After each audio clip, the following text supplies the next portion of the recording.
What's up, everybody? Welcome to the Bytown Lockdown Program for April 1st. Today we're going to do 1,000. Just kidding. We're not going to do 1,000 burpees. We're going to do a pulling circuit. So the first bit is going to be a 15-minute EMOM. We're going to do 10 floor pull-ups, new movement. We'll get to it. First, from the first minute, the second minute, we're going to do a dumbbell or kettlebell high pull. You can also use a book bag for this as well. Third minute, we're going to do 10 single arm rows aside. For the second half, we're going to do 4 rounds, 30 Russian twists, 2 Turkish Get Ups aside, work on some core and stability. Thanks, guys. See you tomorrow. Alright, everyone, so I'm going to show you how to warm up for the pulling circuit here. What we're going to do first, for the high pulls, we're just going to do a few shoulder shrugs, okay? Get the traps involved. So I recommend doing anywhere 20 to 30 shoulder shrugs going backward, and then 20 to 30 shoulder shrugs going forward, okay? If you have small weights, right, you can get into something for your mid to low traps. You don't even have to use weights like TYs, I's, A's, W's, whatever. So get a nice little hinge pattern here if you want. Try to keep your lats engaged. And you can start with Y shapes, okay, T shapes, I shapes, okay, W's to add a little rotation to the shoulder. Right, get into some of those, but just make sure that the lats and mid traps are staying activated. If you want to get a little stretch through the lats, what you can do is find something like a countertop. Step back, okay, keep one hand on. Whatever hand is on, elongate the leg behind it, and then you can twist into it, stretch out the lat ever so slightly. You can do this on both sides. Okay, thanks, guys. All right, everyone, so the pulling circuit. First movement is a floor pull-up. What's a floor pull-up? Well, we're going to try to simulate a pull-up using the floor. So if you have a hardwood floor, you can use something like a pillow to help you slide along it. Or if you have a carpet, you can use something hard to help slide along carpet. But what we're going to do, the way I want you to do it today, is you're going to put the pillow underneath your hips. Okay, get the hips right underneath the pillow. And what I want you to try to do is extend your arms the best you can without shrugging your shoulders. So try not to shrug your traps at all. Keep the shoulders down and back. What I want you to do is kind of like the Supermans the other day, squeeze your butt, lift your legs up off the ground. You can even cross them behind you if you want.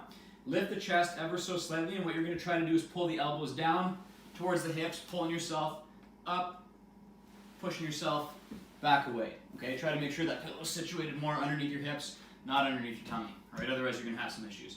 Pull, push, pull, push. Really try to find the lats while you're doing this. Okay, and try not to shrug into your pull. For the high pull, take something like a kettlebell or a bag full of books with a handle. Anything with a handle will do. What you're going to do is just a little bit of a dip, hip extension, and pull up right underneath the chin, trying to keep the elbows up and back, not up high like this, internally rotating. Okay, so try to keep them up and back, nice tall chest, right? Pulling in that upward fashion.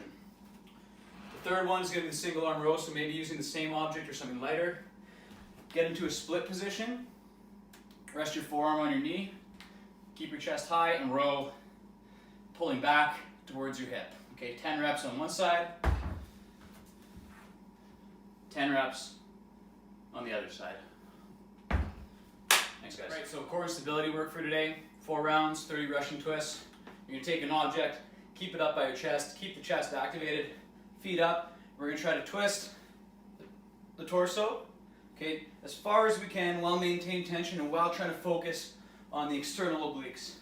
Right, nothing else. So try not to reach your object off to the side just to touch it to the ground, but try to keep tension in the obliques and the chest every time. So it's 15 per side. If you want, you can use the same object, okay?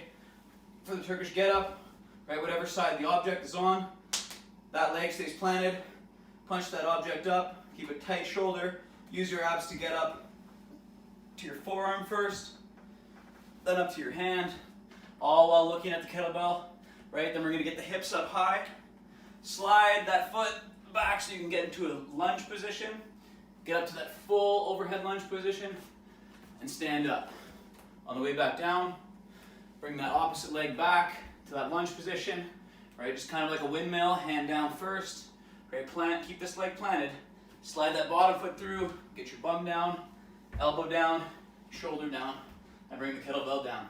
2 per side, and then roll the kettlebell over to the other side, and repeat. Thanks, guys. See you tomorrow.